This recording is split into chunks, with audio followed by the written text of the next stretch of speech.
Pride and Prejudice, by Jane Austen. Chapter 34.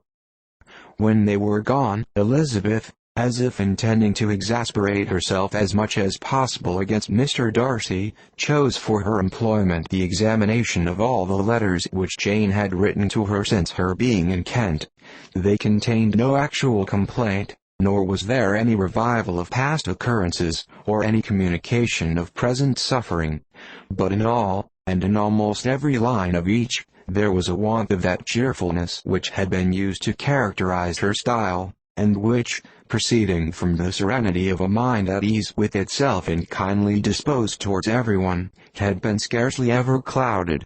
Elizabeth noticed every sentence conveying the idea of uneasiness, with an attention which it had hardly received on the first perusal. Mr. Darcy's shameful boast of what misery he had been able to inflict gave her a keener sense of her sister's sufferings.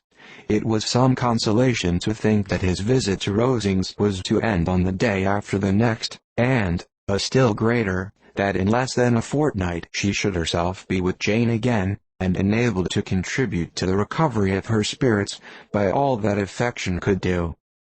She could not think of Darcy's leaving Kent without remembering that his cousin was to go with him, but Colonel Fitzwilliam had made it clear that he had no intentions at all, and agreeable as he was, she did not mean to be unhappy about him. While settling this point, she was suddenly roused by the sound of the doorbell, and her spirits were a little fluttered by the idea of its being Colonel Fitzwilliam himself, who had once before called late in the evening, and might now come to inquire particularly after her. But this idea was soon banished, and her spirits were very differently affected, when, to her utter amazement, she saw Mr. Darcy walk into the room. In an hurried manner he immediately began an inquiry after her health, imputing his visit to a wish of hearing that she were better. She answered him with cold civility. He sat down for a few moments, and then getting up, walked about the room. Elizabeth was surprised, but said not a word. After a silence of several minutes, he came towards her in an agitated manner, and thus began. "In vain I have struggled. It will not do. My feelings will not be repressed. You must allow me to tell you how ardently I admire and love you." Elizabeth's astonishment was beyond expression.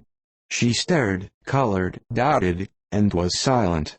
This he considered sufficient encouragement, and the avowal of all that he felt, and had long felt for her, immediately followed. He spoke well, but there were feelings besides those of the heart to be detailed, and he was not more eloquent on the subject of tenderness than of pride. His sense of her inferiority, of its being a degradation, of the family obstacles which had always opposed to inclination, were dwelt on with a warmth which seemed due to the consequence he was wounding, but was very unlikely to recommend his suit.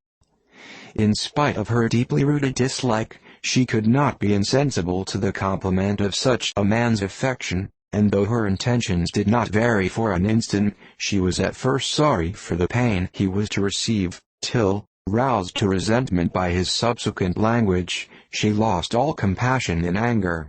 She tried, however, to compose herself to answer him with patience, when he should have done. He concluded with representing to her the strength of that attachment which, in spite of all his endeavors, he had found impossible to conquer, and with expressing his hope that it would now be rewarded by her acceptance of his hand. As he said this, she could easily see that he had no doubt of a favorable answer. He spoke of apprehension and anxiety, but his countenance expressed real security. Such a circumstance could only exasperate farther, and, when he ceased, the color rose into her cheeks, and she said, "In such cases as this, it is, I believe, the established mode to express a sense of obligation for the sentiments avowed, however unequally they may be returned.